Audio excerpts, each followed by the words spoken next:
All right, welcome everybody to the 40 Finance channel.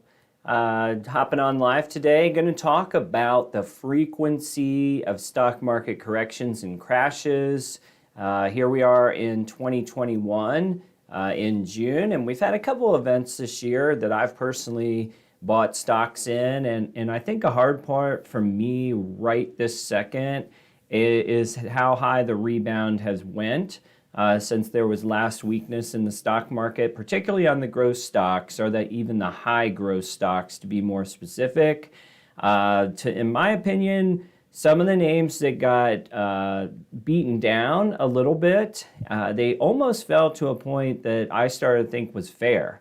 And then all of a sudden now we are heading back north of that trend line, at least as far as I'm concerned, when considering fair value, forward price to earnings, forward revenue guidance.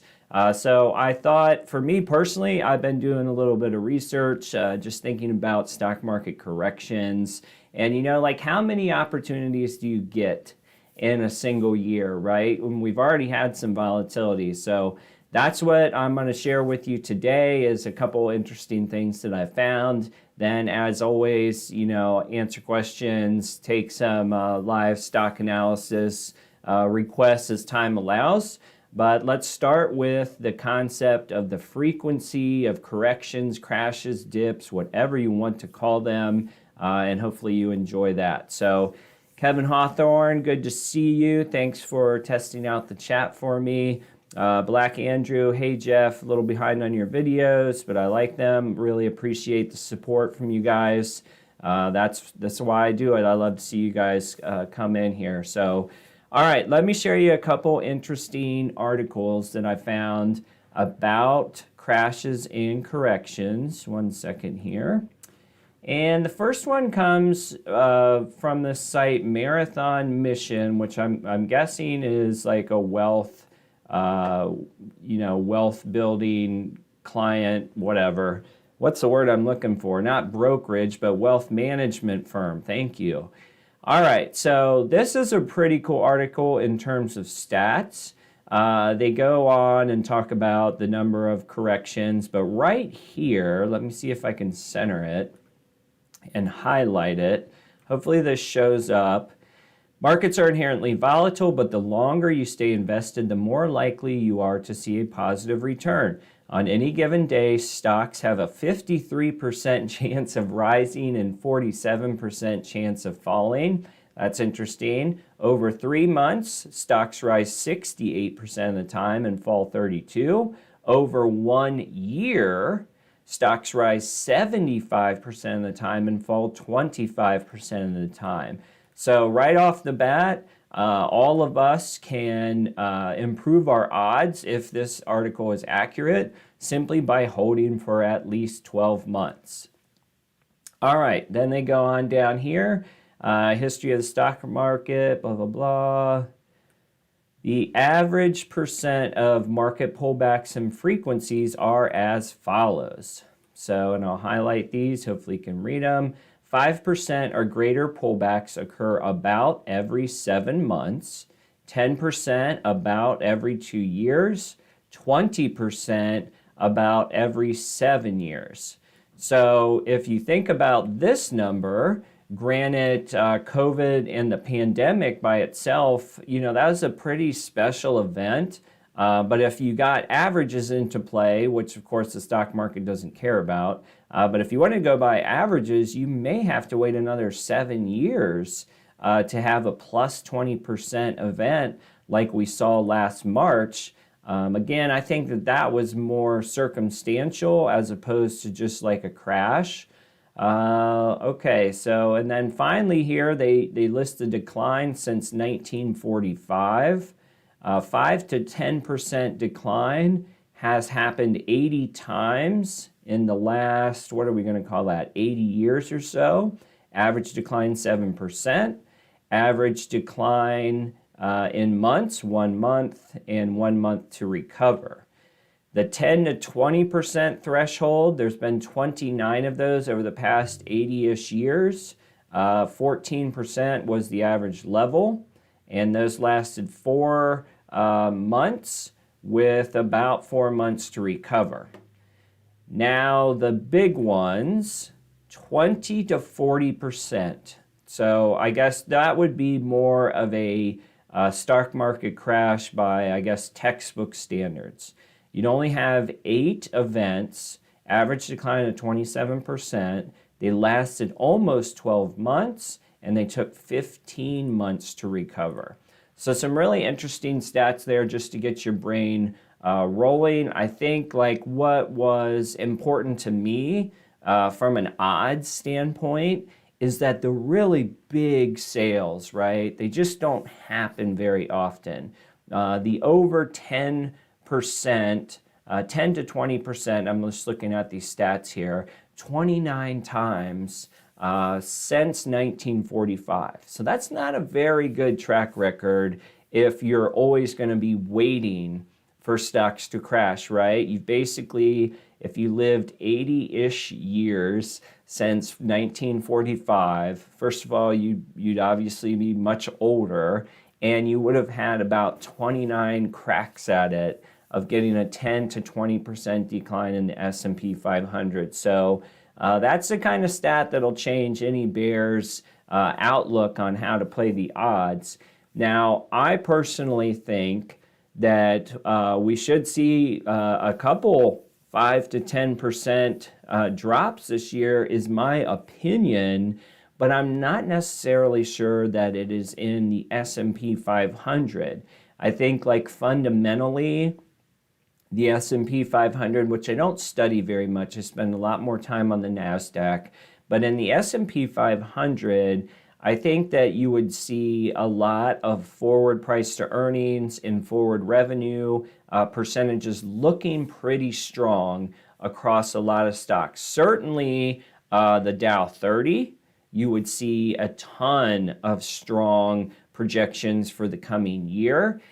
So, you know, whether or not that happens in the Dow, I'm not too sure, but what I would say is the Russell and the NASDAQ are probably ripe for 5 to 10% dips across certain technology, travel, and consumer-related pockets because they're just running back up to where they were.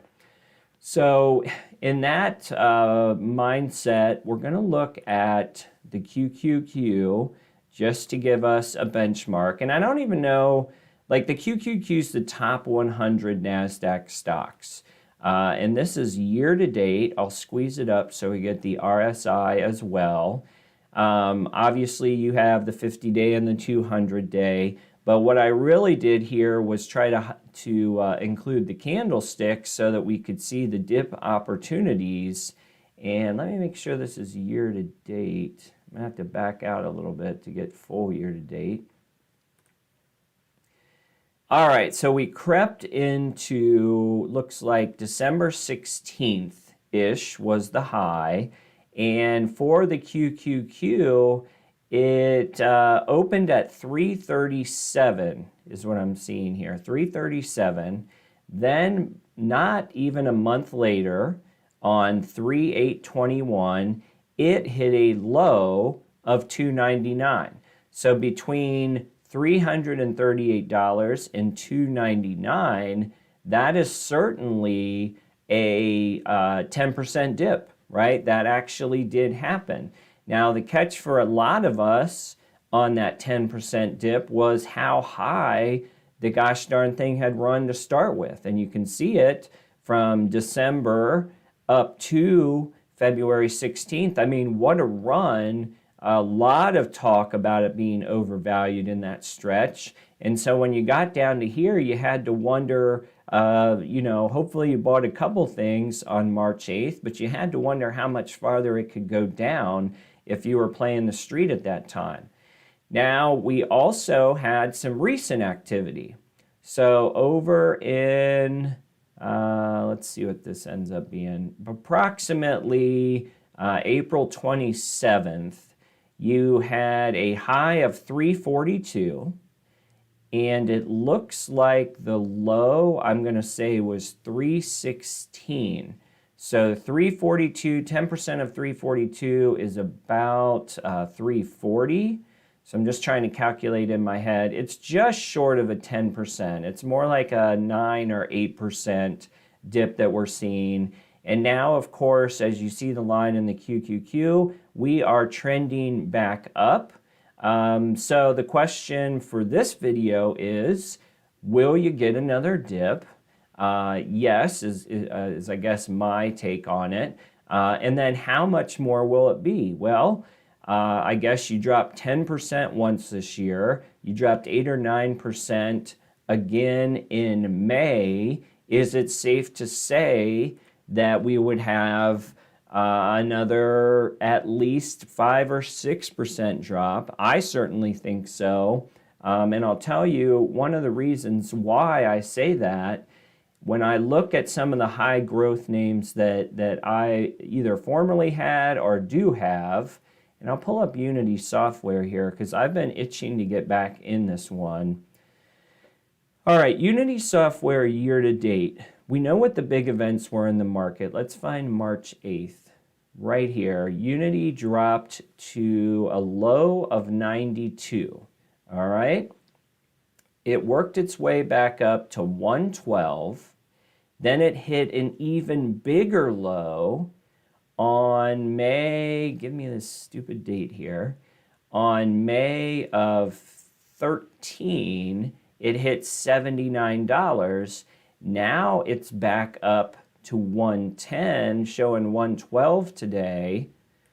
I forgot to switch the screen, sorry guys. So here's your high, 153. Here is 106 on March 29th, down to 79 or so around May 13th, and now it's trending back up. So the question for me is, I sold a loss on Unity to capture the tax loss harvesting in that sense. I had to wait 30 days to buy back in. My 30 days, unfortunately, did not last, did not come in the time period that was the most on sale. So we talked about May 13th. I didn't get out of my 30 days until June 7th. And on June 7th, it had started to rock back up a little bit. Let me tell you exactly. On June 8th, it was back up to 98. I could have taken that opportunity there, but I decided to wait, and now we're up to 112. And this is a stock that I like a lot for the long term. Let me see if I can give you a look at it here. We got to go back to the home page to do all this. Unity and statistics. So this stock hasn't been out very long, but you can see, it's not profitable yet. We'll take a look at the projections in a second. Price to sales of 36, which is relatively high. Price to book at 15x. This is a company that has not even made $1 billion in 12 months, just to be 100% honest. What they have going for them, if you look at the projection side, is they're making progress, right? Minus 39 cents to minus 34 this year as far as EPS. Next year looks very solid at minus 15. And you got revenue growth in the double digits as well. Now, that's good news, absolutely good news, but at what point do you think that Unity is fair when it's right in the 35x on price to sales, right? Now we could go back to the initial slide that we looked at where they were talking about how long do you have to stay in a stock. And if you committed to probably 3 years on Unity, I would say you have a pretty good chance of getting back, getting ahead on that purchase. But it's all a juggling game of what is the best opportunity out there. And in my portfolio, I have 10 or so names. So it's hard for me to say that buying Unity at 35x sales is the best choice for me. maybe I should wait to see if there's another dip in the market before I jump in. And in between that time, there's probably stocks that are valuated lower in my portfolio that I could buy. So that's why I got into the dips and the corrections and stuff today, just to kind of look at the history, give you guys some percentage odds in case you were curious. But I'm going to stop on that front and check in with the comments here. And I'm going to get a drink first. All right. Looks like we have Shilpa. Hello from California, or Canada probably, sorry. Good to see you. Thanks for joining. Tay Mila. Hi, Geoff. Any reason why the money seems to be going back to growth? And I'm glad you asked. I'm not sure. I don't know what people are seeing, but I feel like I personally don't like it. Like I said, if you were here near the beginning of the program, I felt that when Unity Software, let's use them as an example, and you can compare them with a lot of high growth stocks, and you're going to see the same ebb and flow on the chart. I thought Unity reached a point under $100 that I started to say, like, okay, it's not cheap, but it's way more fair than it has been in the past. And now we're starting to run back up again. So for me right now, it's not a buying opportunity. Generally speaking, on green days like we've had, or green stretches, that's not the time I'm going to buy. I'm going to be looking for at least a red day at the bare minimum. So I don't know, Tay, why things are going back to growth, but I'm just not sure that it's sustainable at this rate. And it doesn't mean that these stocks are going to zero. I'm not announcing doom and gloom as my projection.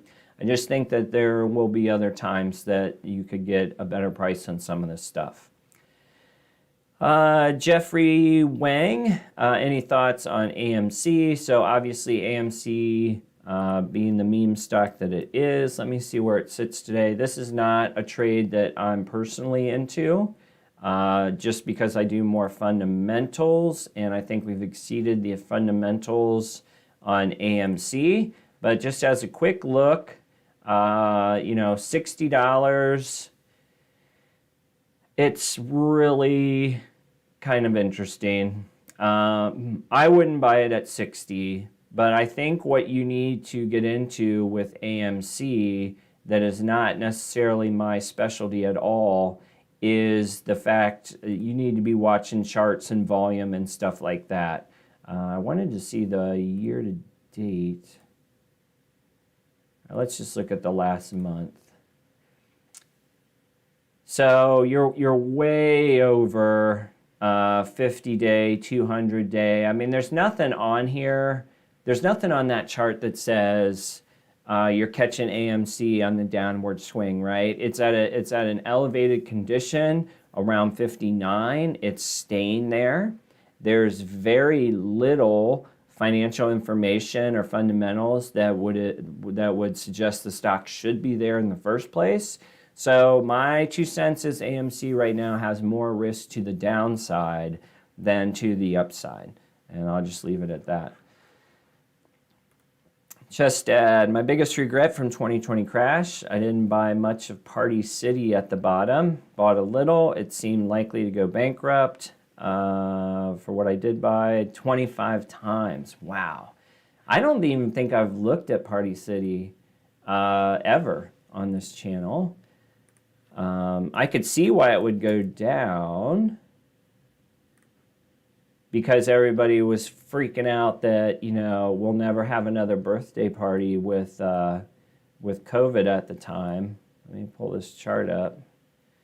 I think everybody's biggest regret from last March was not buying more. Let me fix the screen a little bit because the Yahoo toolbar is so annoying.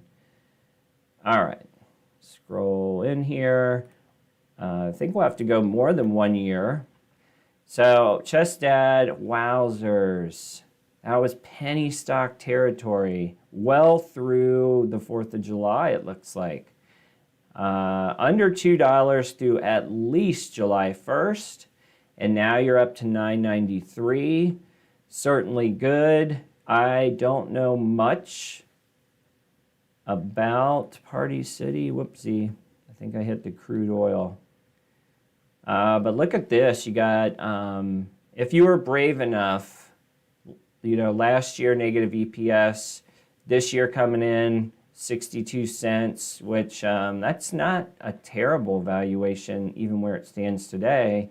And even next year you inch closer to $1, 12% growth, 2% growth. But again, this is a back to par story. So we know that retail and stores like Party City aren't going to grow 30+% a year, but that's amazing.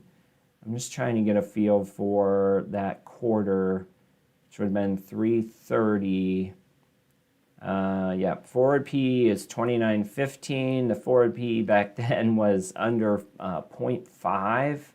Again, even I think the interesting thing, Chested, for Party City was like maybe in June of 2020, you could start seeing things turn around and you still had an opportunity to jump in. I mean, price to sales 0.06 is just unbelievable.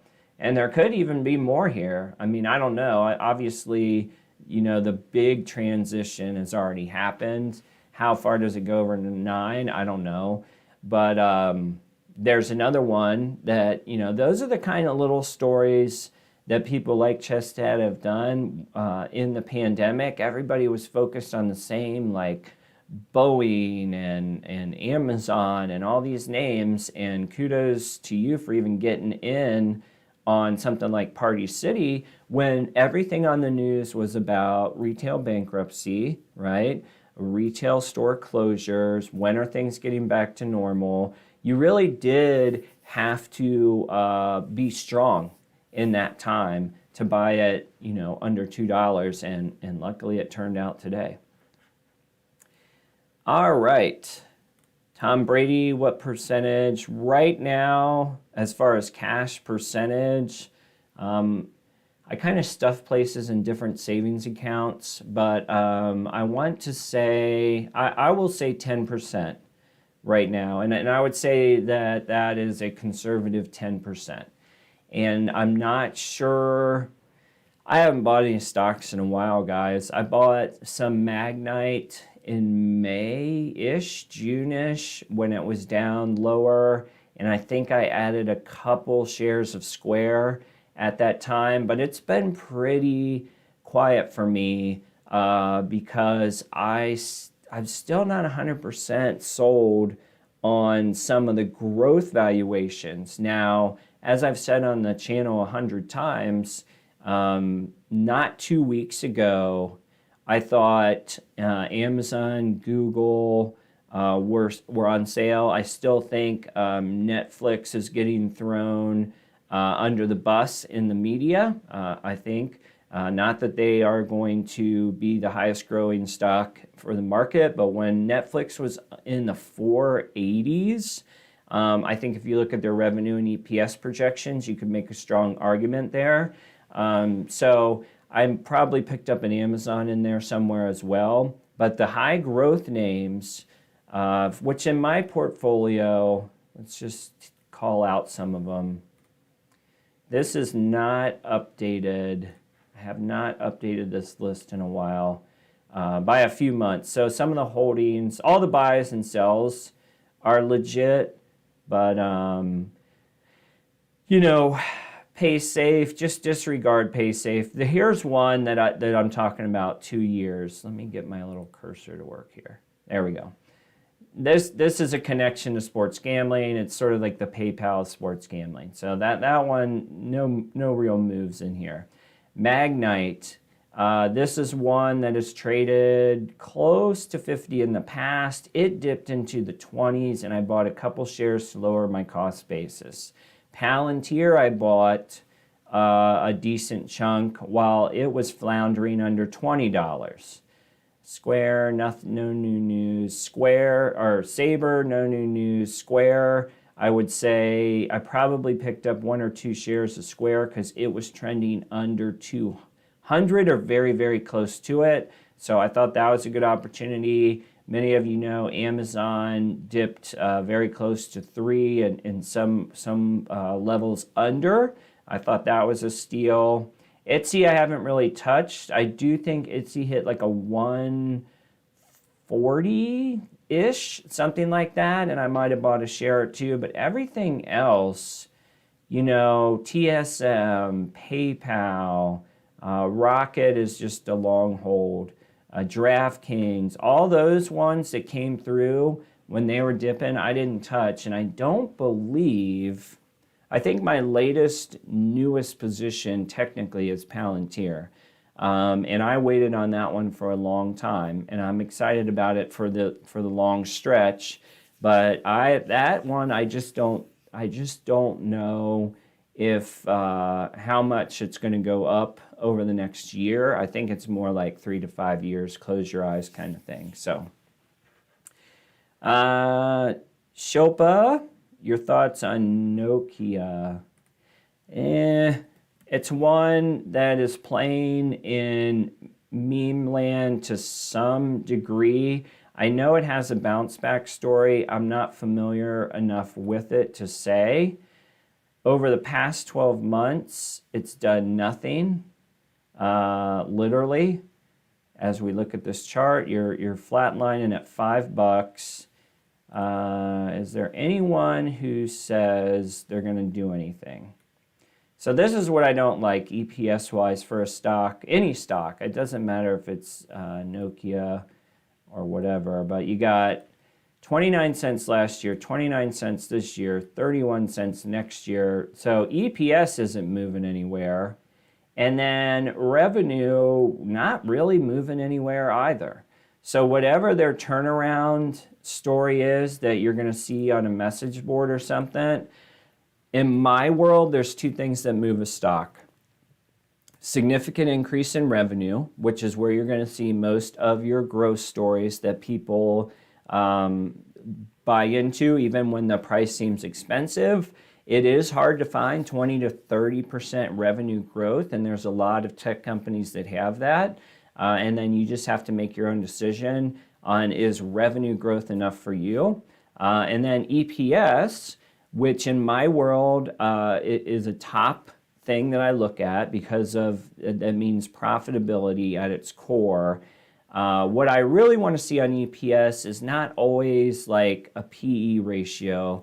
It's more like a forward PE ratio. And in some instances, take Palantir, for example, I want to see that you're building towards EPS and that when you hit positive, that EPS keeps growing. So upward trajectory in EPS. And on the Nokia side that we looked at least on the projections, okay, and I don't have that stock memorized, you had flat EPS for consecutive years, and then you added 2 cents the next year.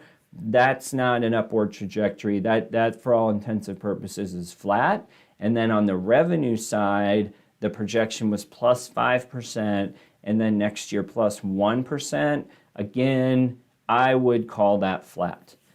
So I don't see anything on the little bit that I covered that would suggest Nokia would suddenly be worth more than $5 unless it got into pump and dump meme stock land, and I certainly can't project that. All right. Screw College, Tesla up huge today. I didn't see that, but it is trending. So Tesla, I thought previously I was calling people to watch for that 499 level. We never really got close to it in the dip as I look closer. Did we? This was your best closest chance, which was 560. That turned out to be a good time to purchase. The thing with Tesla is they are starting to become a stock that can be analyzed from a fundamental perspective. And this gives you an example. Last year EPS, this year expected to double. Next year adding another $2 some odd to it. And then revenue growth as well. So this is definitely one, and it's going to be interesting. I've said it before. This is one where what was formerly not measurable is now measurable, right? This is the quarterly look, which is annoying. And it's not really displayed here because Tesla projections are all over the ice for people. I stick to the Wall Street guys, but short version, real quick. When we used to say, or when the market used to say Tesla is worth X because in 3 years they're going to ship a gabillion vehicles, right? Well, here we are. We are 2-3 years later. And I think what is the risk scenario for Tesla is that every time they sell a car and make sales projections going forward, it's measurable to normal stock analysts like me. You don't have to read the white paper that suggests they're going to send satellites to the moon and all these things are going to be awesome. Like the financials are very real right now, and they've done a good job. And the people who are the heroes, or the beneficiaries rather, are the ones that were in when you're flying blind. So anyone who started 2018, 2019, even last year, I guess, with the concerns on COVID, those were the visionaries, and there was a lot of them. I didn't see it. I thought the risks were outweighed the rewards, but it went up. And now here we are, though, where financial reporting is going to matter. And that's what I think is very intriguing about Tesla. I would say that the concept of Tesla going from $600 to $1,200 this year, right? I would say that is debatable at best because there's going to be nothing in financial statements that suggests that would happen. And then if it does happen, everybody who sits on the paper analysis side like me is going to call out that it's whatever X times sales, whatever X times earnings. Where is the future? Where is the forward PE? So just be careful. And I think that the stock goes up over time. I think now that we have actual data on it in terms of sales and profits, that the jumps will be less. That's just my take. So Abel, thank you for the super chat. If you put a question in here, I'll try to find it. Okay, here it is. So we'll skip ahead to Abel. I bought Amazon in December 2020 because you said you felt it was on sale. I have a 15% return so far. I'm very happy and hold long term. Thank you. And so good for you, Abel. And I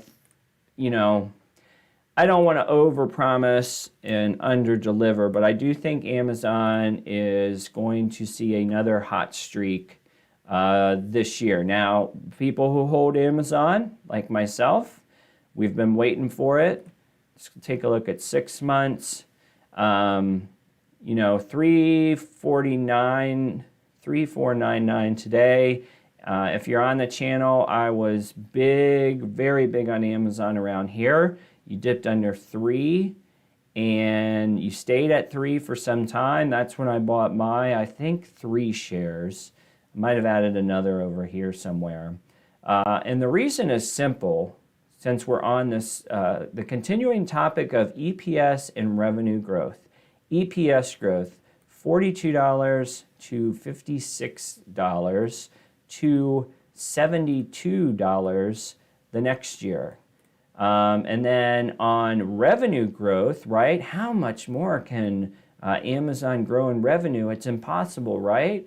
No, plus 27%. And I would say if that hits, that's post-COVID, guys, 27%. So the concept that Amazon benefited from COVID and things will go back to normal, false. They are still growing. And even in 2022, you're going to get darn near close to 20% revenue growth. So Able, I'm a holder as well, and I think that it's a nice play, certainly for the next 3 years. And I'm trying to imagine a time that it's not. We might get some weird stuff with anti-competitive actions and, that Google's going through, Amazon's going through. The worst thing that happens is they break up into small pieces. You will be compensated for that as a shareholder in some way, whether you are offered shares of, say, the logistics company, or they would find another way to change the dynamics of the stock. You would be compensated for it. Stocks don't split with the shareholders getting nothing, right? They typically get more. So I wouldn't sweat too much on anti-competitive practices, labor unions, stuff like that. Ignore the noise, watch the results. The results are revenue, the results are earnings per share. And I think the demise of FANG is wildly overblown. Wildly overblown. Do you want 40% returns every year? Is that, we all want that? You're going to have to go riskier than FANG to get it. So anyway, thanks, Abel. Hope that helps. Let's see, where were we at? Thoughts on Tesla? That was Screw College. Corsair for Saud. Not a stock I follow. I know Financial Ed's big on it, which is great. And I think that I like that channel. And I think Jeremy's a lot of fun. Here's your 1 year. The only reason that I'm not huge on this stock, and you can see, let's see what we got here. It's definitely in undervalued territory.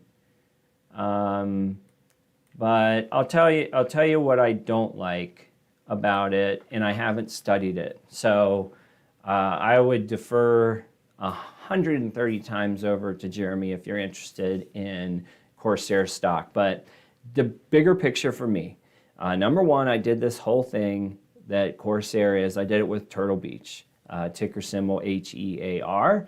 It floundered forever. I did double my money, but it took forever. And it was a small stock like Corsair. They sell peripherals, same niche.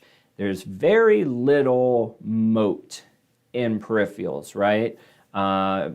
Turtle Beach headphones, as I started to hold the stock, I realized, like, what do they have that's special besides their brand? And they're a good company, and I like it. I'm very thankful for them. But, keyboards, gaming mice, headphones, like, what is it really? Particularly with Amazon out there. So I don't know. I don't know what the long-term story is for Corsair, but I would say that it would be, I guess, disappointing to me that it went through COVID, the COVID revenue boost, which undoubtedly they got, and we're still flat. And that's exactly what happened to me with Turtle Beach. So I'm out on this one. Doesn't mean it's a bad stock. It looks like it is profitable. It looks like they are anticipating sales growth. So all those things are good. I'm just eyeballing off to the side here. Check on cash and debt. A little different scenario. Actually, not too bad. So I eyeball cash and debt before I buy things. And then if I am going to buy, I look a little bit deeper. But you got $2 billion over the past 12 months, which is great. That's their sales. $121 million in cash. $324 in total debt. Not all of that is long term. So I say, they're in a decent place there. Short percentage of float, 21%. So you could definitely have a short squeeze kind of thing there. Turtle Beach is the same thing. They had short percentage out the wazoo in that 20% range. It's just wacky with those peripheral stocks. So me personally, been through it once, not doing it again. But, you know, if Jeremy likes it on financial education, I mean, seems to have a pretty good track record, so there could be a whole nother opinion for it. All right. Tay, thanks for portfolio with plenty of growth inside. What do you suggest? Checking and rebalancing once or twice a year. I don't know if I recommend that. Checking and rebalancing once or twice a year. So I think if you're in growth and particularly high growth, you just have to be careful with volatility, in the sense that you probably are better off just looking at it a couple times a year. I don't think like my brain would allow that. And the rebalancing thing is even trickier, because let's just say that, let's just pick Amazon 100 years ago, and let's just assume it was like $100 and it went to $150. A rebalance, aka take the profit and invest in something else, I don't know. I think I would have to look at each case and say, how big can they get? Rebalance is probably the textbook yes answer. For me personally, if a stock does show growth and we start to see the story come alive, then perhaps I would probably hold. It just depends on how high the valuation of it gets, right? The valuation is 100x sales and P ratio of 2,000 or something, then okay, maybe you should take some profits.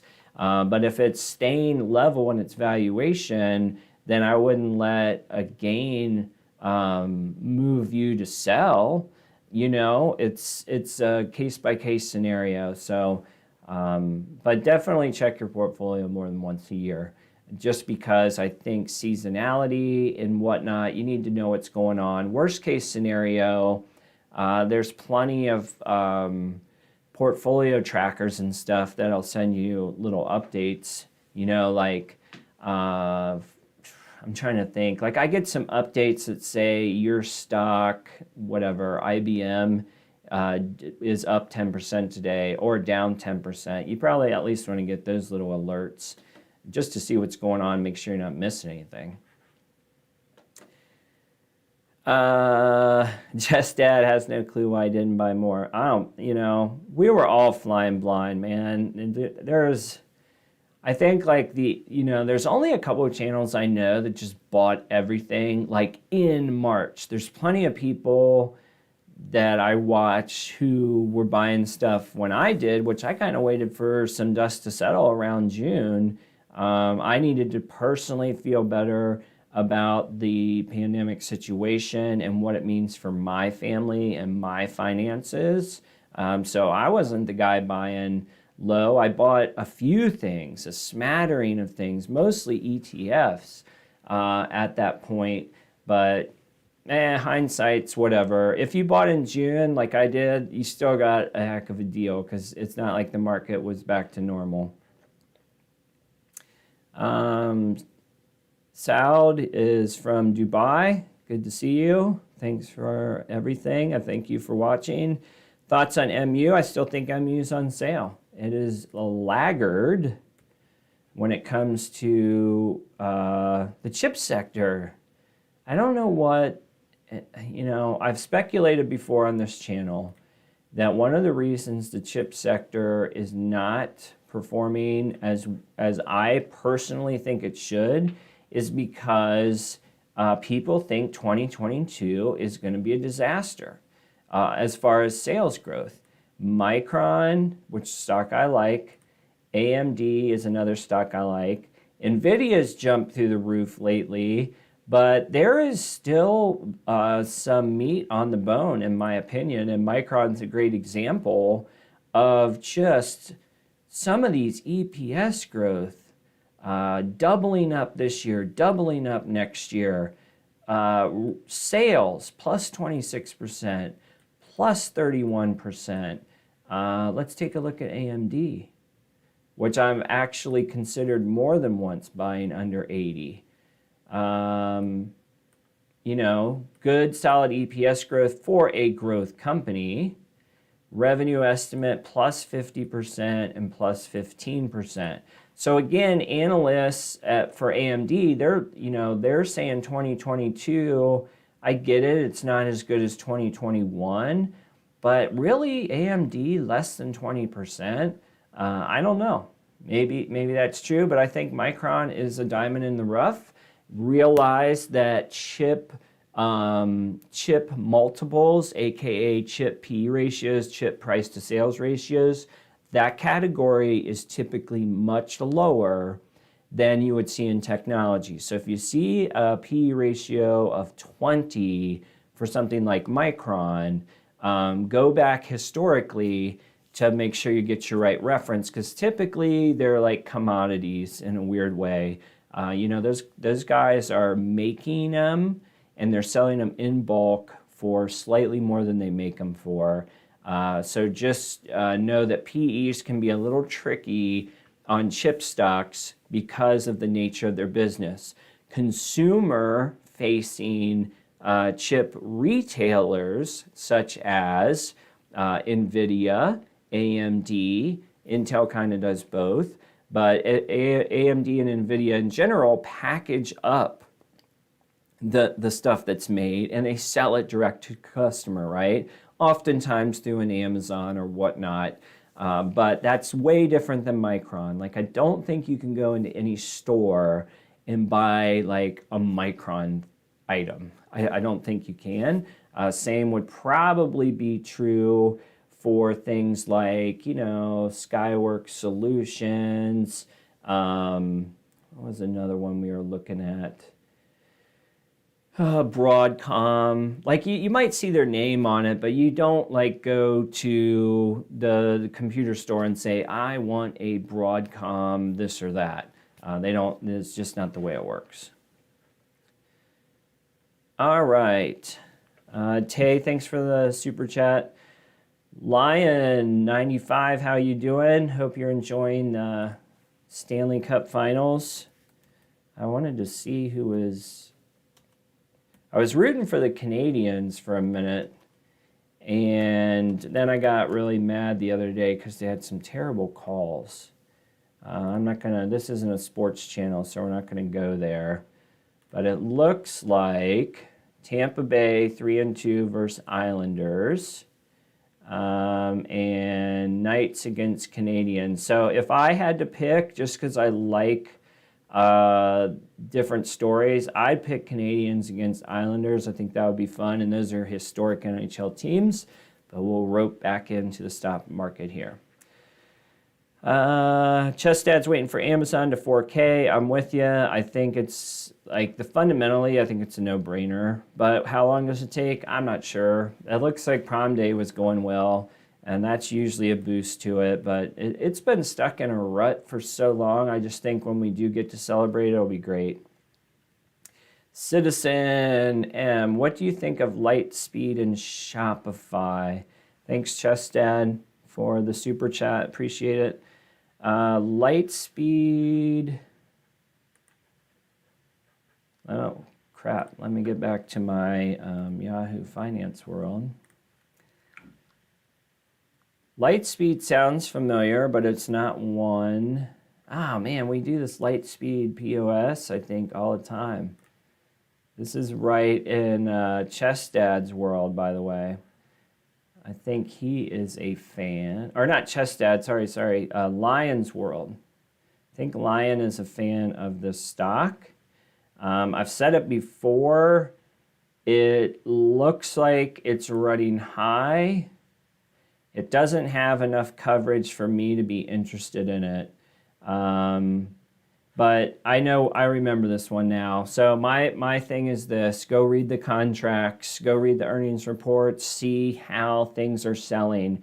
POS technology is not as simple as selling one register at a time, right? You go into all these mom and pop coffee shop things.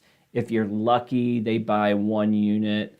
If you're super lucky, they buy 2 units because they need them. The win is like going to Longhorn Steakhouse and the freaking franchise buys it. Like that's the kind of enterprise game changing sale. Maybe Lightspeed's on that path. I don't know. But the only thing that matters at the end of the day is adoption rate and how well they are selling to merchants. And are merchants even in a position to upgrade their POS this year after getting their butt kicked last year? I don't know. I don't follow that industry, so I'm not going to lie to you, but those are the things that I would look at. You also asked Shopify. Oh, Shopify. This is another one that I could say wait for like the market to have a significant pullback. 1 year. So the best time to buy Shopify was May 10th at $1,000, and now you're up to, is that a 52-week high? Yeah. Right now you're at the 52-week high. I would say this is not the time, is what I would say. However, let's take a look. Growing EPS by about 50 cents this year. They're a high growth company, so you're not going to see huge EPS, but let's just round this to $5 for a second, right? So your forward PE at the end of this fiscal year is in the 300 range. Next year, you're all over the ice. But for fun, let's just pretend they get to $10, which I would say, sorry, I got to squeeze this in. High estimate next year, $10. That would drop your PE in half, so that's fairly significant. Some would argue, though, that's still 150 PE. On the sales side, huge growth this year, plus 30% next year. Anything over 30 is monster in the stock market, unless it's a penny stock that made $4 last year. Let's see what we're at annual-wise.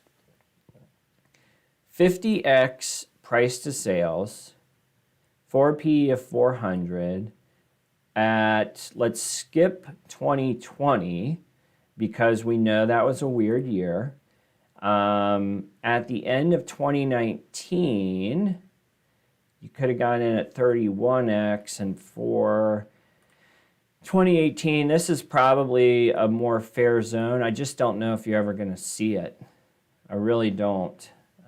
How's the chart looking? Again, you're buying a stock that is, by all fundamental applications, overvalued. However, at a 30%, 50% and 30% revenue growth rate, people are interested. Does this thing squeeze?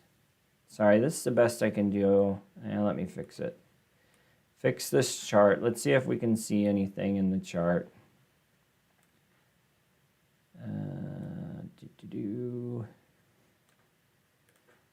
Think I got it to show. Not very well. However, I will say this. This is June 15th, right here. This is today. These aren't typically good times for anyone to buy anything, in my opinion. And this is what I'm getting at on these high growth names. So I'm going to go out on a limb and say that you will have opportunities to buy Shopify for under $1,500 this year. And you just have to wait for it. And it doesn't mean Shopify doesn't go up. It doesn't mean it doesn't go to $2,000 at some point. I'm simply saying that I would bet $1 that you'll have an opportunity to get it under $1,500. I would wait till then. All right, Lion, NKE. Gotta look at that one. Oh, Nike, duh. Why doesn't Nike just have Nike? It's 4 letters, right? You can do 4 letters. Weird. Nike's one I looked at earlier this year. We'll see. Oh, and it hasn't moved much. I saw it as undervalued earlier this year, maybe around March, compared to its previous runs. Let's see what we got. $3 EPS puts you at the 40-50 range. Then you're jumping to 4. Double-digit revenue growth, which, by the way, dude, double-digit revenue growth when you're doing $43 billion, like that's pretty good for a company this size. Let's see what our statistics say. Forward PE of 32 is cheaper than last year. However, historically, you're running at 25. You know, the market is running above historically, so take that with a grain of salt. This is pretty positive for a big company, 1.54 on the PEG ratio. You want to get as close to 1 as possible. 5x sales. I will say that if Nike, let's take a look at the 1 month here. If Nike gets down, may not ever get down there. This was a good time, 127. So it may not go down much further. It looks like it survived some pretty weak market activity in the $128 range. So I don't know. Are you going to hold it for a long time? Then it's probably an easy win from a company in the standpoint of reputation and whatnot. You also get a bonus dividend. So yeah, I don't think a company like Nike is a bad investment. I would love to see it lower, but you know, that's a game I play all the time, so don't listen to me. But yeah, let's call it fairly valued at 133. Thoughts on Facebook? Great stock. I think not as underrated as it was. There was a time when it was in that 200s that I can't believe I passed up on it, but I was way too nervous about the stuff that was going on in our political world and how that kind of transversed over to Facebook. So 245 and 250. Now you're at 340. Look at this growth. You want to see what growth looks like. On the EPS side, going from 10 to 13 to 15. And sales side, plus 30 and likely plus 20. Historically, it must be way down historically. 28 forward PE. You could have got it lower than that. Mostly lower than that recently. PEG ratio is up a little bit. Price of sales up a little bit. Good stock, almost guaranteed to win for the long term. 340, I'll call it fairly valued, to be honest with you. And if I did not start a position in Facebook yet, I would probably wait for market weakness to buy it. So that's what I'm going to leave that one. Bruno, Cloudflare. Cloudflare is on my list of stocks I may buy one day. It is also on a run-up, and I think I covered it in a video, and it went, not bonkers, but it went high. So whatever, I found it in this neighborhood, maybe even right here, and it's went up. So I have no plans to buy it right now at 103. Maybe profitable next year, maybe flat, but they're heading the right direction. And this is amazing. I'm going to sneeze here in a second. Excuse me. Okay. I think I got it under control. This is what, this is right up here with CrowdStrike. This is kind of what you're buying. It's the sort of this versus CrowdStrike is what I would say. I like Cloudflare, and I think that there will be a time for it.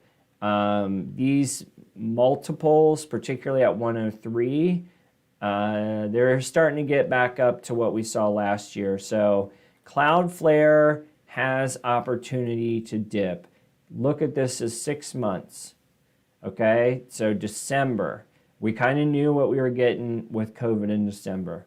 Look at these dips. I can't imagine we don't have another one. Now, will it be down here at 66?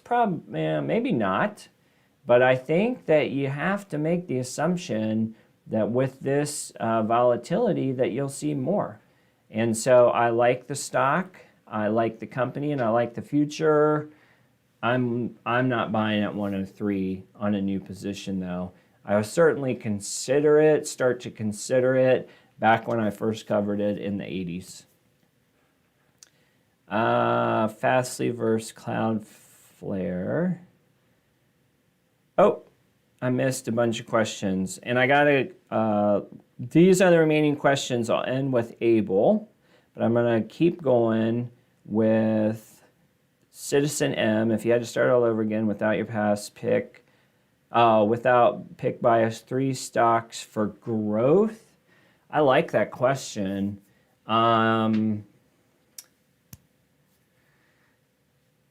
I would say, price is such a big thing for me, but I would say that I like the direction of either AMD or NVIDIA, AMD being the much more value-oriented play.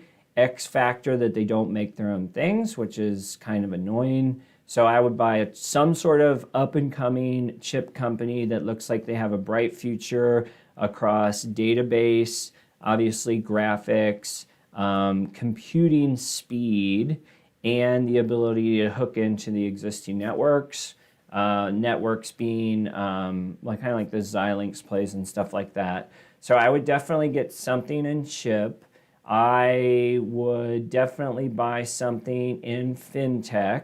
And I'm not sure that I would change my PayPal approach because I just really love it. I would absolutely buy PayPal over Square, for example. I would struggle with the decision to buy PayPal or Visa because I think at the end of the day, Visa is going to push their way into that game. So PayPal, let's just pretend I do PayPal.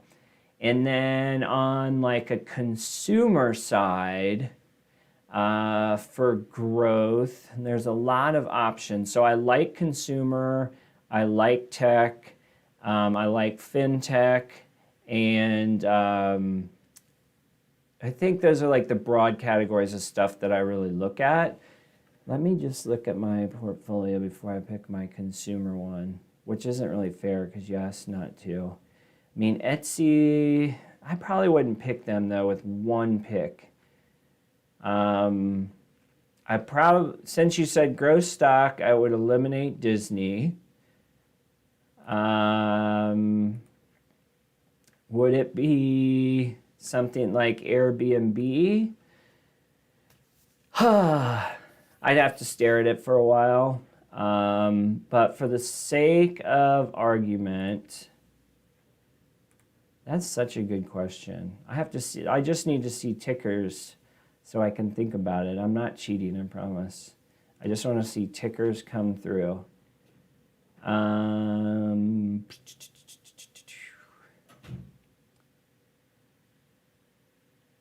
I guess at the end of the day, if I said Amazon, even though it's not as high growth, I would feel like that's a really good way to represent consumer. So sort of lame, but I would also throw Google in that category. But if I can only have 3 stocks, I want to be spread out on 3 categories. So I definitely want semiconductor / computer technology, and that's where AMD and NVIDIA would fall. Then I want to for sure be in fintech because I'm huge about it. And I still have yet to see as much of a compelling argument as PayPal has. So I believe in that for the long term. Then I feel weird saying Amazon and consumer, because I think that there's probably, if I studied the answer for a long time, I'd come up with something else. But Amazon, I mean, it's everything consumer. It's streaming, it's retail, or e-com, if you will. It's logistics. You get so much crap with that company, and Google's right there with them. Consumer activity goes up, Google ad sales go up, YouTube's a monster. And then you also have their cloud platform. I'd go with either of those. Hope it helps. Sai, any thoughts on Crowd? You're up 40%. I would love to keep it too. CrowdStrike's hard because I like it. And one of the guys that I like most on TV is Josh Brown on CNBC, and he's huge on it. And that guy doesn't really tout stocks. Like, he just says why he's like, it's 100% overvalued. I bought it because I like the company. If you don't need the money, then why sell? Because you're going to have to pay taxes on it. And I think that you have the opportunity to see more in the future from everything I've read. The only catch on CrowdStrike, looks like they might hit I'm assuming these are non-GAAP numbers. They'll start to get an EPS, but let's just pretend they hit $1 next year. You're 253 on the forward PE. But just like Cloudflare, these sales numbers are absurd. So I know I wouldn't sell. I don't think I would sell, because then if you've sold for, does it say when you bought? You're in it for only 3 months, so you're at short-term gains, right? Which is the equivalent of your payroll taxes. I wouldn't sell. I'd hold it for at least a year. All right, guys. I am going to, Bruno, would you recommend buying Palantir? Palantir in and around $20. Hold it for 5 years. That's what I'm doing. Doesn't mean it's a guarantee. I think that the writing's on the wall that this company is throwing their roots out, and they're getting a lot of bites. So I like it. I do not think it's a 100% gainer, just to be fair. I like it fundamentally on what they're doing. So look for $20. Today at $25, I think I wouldn't get it at that price. So guys, thanks a lot. And very generous with super chats and stuff like that. I really appreciate it. Glad I hopped on today. Look for the dip. That's what I'm looking for. Before I buy any of the high growth stocks that we talked about today. I think we'll get it. Maybe not this week, maybe next month, who knows. But just, I would say distribute your money wisely. Because anytime the market is hitting all-time highs, you'd have to assume that the odds are that there's more risk to the downside, especially in growth names. Now, if you're buying the traditional S&P 500s, then maybe you're just kind of doing automatic investing, and that's probably the best way. But if you're going to buy individual stocks and you're thinking about timing, just doesn't feel like a good time to me. Now, that's my opinion. So as always, do your own research. But thanks again. We'll see you on the next one.